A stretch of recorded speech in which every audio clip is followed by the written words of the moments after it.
Srirampuram ST గ్రామంలో పనిచేస్తున్న ఉపాధి కార్మికుల్ని ఉపాధి పనిని సందర్శించడానికి రావడం జరిగింది. ఇవాళ ఉపాధి పని అనేది కంప్లీట్గా తీసేయడానికి మోడీ ప్రభుత్వం పూనుకుంది. ఇది మీకు అర్థం కావాల్సిన విషయం ఉంది. ఇది ఎందుకు తీసేస్తుండు అంటే మేము తీసేస్తానని చెప్పడు, ఈ పనిని ఆపు చేస్తామని చెప్పడు, కానీ పని మాత్రం పోతుంది. ఎలా పోతుంది అనేది మీరు తెలుసుకోవాల్సిన అవసరం ఉంది. ఈ యొక్క 100 రోజుల పని గతంలో జాతీయ గ్రామీణ ఉపాధి పనిని మహాత్మా గాంధీ పేరుతో పెట్టారు. ఆ మహాత్మా గాంధీ పేరు తీసేశారు. ఆ మహాత్మా గాంధీని చంపింది ఎవరు? అప్పుడు ఆర్ఎస్ఎస్లో ఒక గాడ్స్ మన మహాత్మా గాంధీని చంపేశారు. ఇవాళ మహాత్మా గాంధీ పేరుతో ఉపాధి పని తీసుకొస్తే ఆ ఉపాధి పనిలో మహాత్మా గాంధీ పేరు లేకుండా మోడీ హత్య చేసేసిండు. ఇప్పుడు ఈ పేరు కూడా తీసేసిండు. ఇప్పుడు రామోజీ జీఏజీ అనే పేరుతోటి ఈ యొక్క చట్టాన్ని తీసుకొచ్చిండు. దీంట్లో తీసుకొచ్చి ఏం చేస్తుండు? గతంలో మనకి రాష్ట్ర ప్రభుత్వం 100 రూపాయలలో 10 రూపాయలు ఖర్చు పెట్టేటట్టు, 90 రూపాయలు కేంద్ర ప్రభుత్వం ఖర్చు పెట్టేటట్టు మనకి చట్టం ఉంది. ఆ 10 రూపాయలే మన రాష్ట్రం భరించలేక ఈ ఉపాధి పని అనేకైన తూట్లు పడటం, సరైన పేమెంట్ చేయకపోవటం, నెలల తరబడి పేమెంట్ ఇవ్వకుండా ఉండటం జరిగింది. ఇప్పుడు కేంద్ర ప్రభుత్వం 40% రాష్ట్రం భరించాలి, 60% కేంద్రం భరించిద్దంట. 10% ఉన్నప్పుడు రాష్ట్రం భరించలేకపోయింది. ఇప్పుడు 40% రాష్ట్రం భరించిద్దా? ఒకసారి ఆలోచించాలి మనం. దీంట్లో కూడా ఈ 40% కూడా రాష్ట్ర ప్రభుత్వం ముందు ఖర్చు పెట్టి చూపిస్తేనే కేంద్ర ప్రభుత్వం 60% ఇస్తుందంట. ఈ 40% రాష్ట్ర ప్రభుత్వం ఖర్చు పెట్టలేదనుకో, కేంద్ర ప్రభుత్వం 0. అంటే అప్పుడు ఈ పని ఉంటుందా పోతుందా? అంటే ఎవరు పోగొడుతున్నారు? కానీ మనం ఏది పోగొట్టట్లే. మనం ఈ పనికి రావడానికి ఎందుకు రాకుండా ఉంటాం?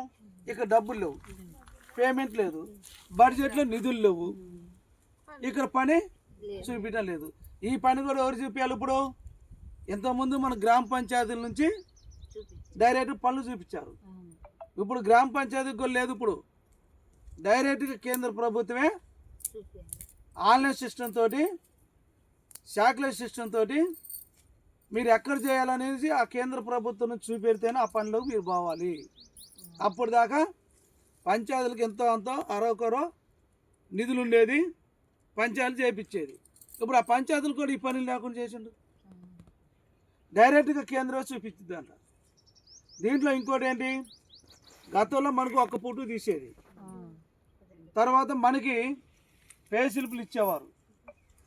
తట్టుకి ఎంత, గడపలకి ఎంత, పారకి ఎంత, మంచినీళ్ళకి ఎంత, మనం పని చేసిన దానికి ఎంత, ఆటో ఛార్జీకి ఎంత, ఇవన్నీ కూడా ఒక పే స్లిప్లు చూపించేవారు.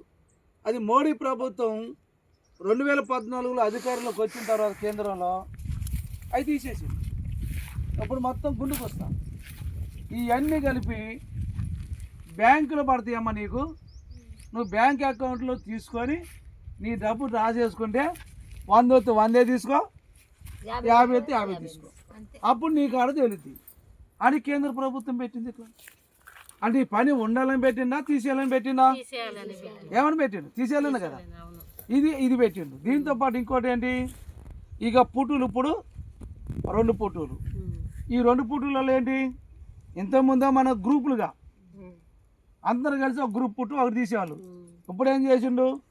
గ్రూపులతో పాటు మనిషికి 1 పుట్టు. అంటే ఎన్ని పుట్టులు? 2 పుట్టులు ఒక్క మనిషి. ఈ 2 పుట్టులు తీసేటప్పటికి ఇక్కడ సర్వర్ ఉండకపోవచ్చు, యాప్ పని చేయకపోవచ్చు, ఇక నెట్ రాకపోవచ్చు. ఈ నెట్ వచ్చేదాకా, ఈ యాప్ పని చేసేదాకా మనం సాయంత్రం 2 అయినా 3 అయినా కూర్చోవాల్సిందే. మనం తెచ్చుకున్న వాటర్ నీళ్ళం డబ్బాలలో తెచ్చుకునే ఎండకు కాలుతాయి. ఈ తాగితే మనకేమో ఒంటేలు కూడా రాదు. మనకి అనేకమైన ఇబ్బందులతో మనం ఇక్కడ పడాల్సిన పరిస్థితి మోడీ ప్రభుత్వం తీసుకొచ్చిండు. దీనికి తెలంగాణ వ్యవసాయ కార్మిక సంఘంతో పాటు దేశవ్యాప్తంగా మొత్తం ఈ పనిని కాపాడుకోవాలని ఉపాధి కార్మికులందరినీ ఏకం చేసి మండలం హెడ్ క్వార్టర్లో ఎంపీడీ ఆఫీసు ముందు ధర్నాలు పెట్టాలని చెప్పారు. దీనికి మనం పెడదామనేసి మీకు అనేక మంది చెప్తుంటే మీకు చెవిటోడి ముందు శంకు వదినట్టుగా ఉంటుంది. ఈ పని పోవటానికి కారణం ఏంటి? దాన్ని కట్ చేసి మళ్ళీ వీడియోది పెట్టాము, ఎందుకంటే రాదు.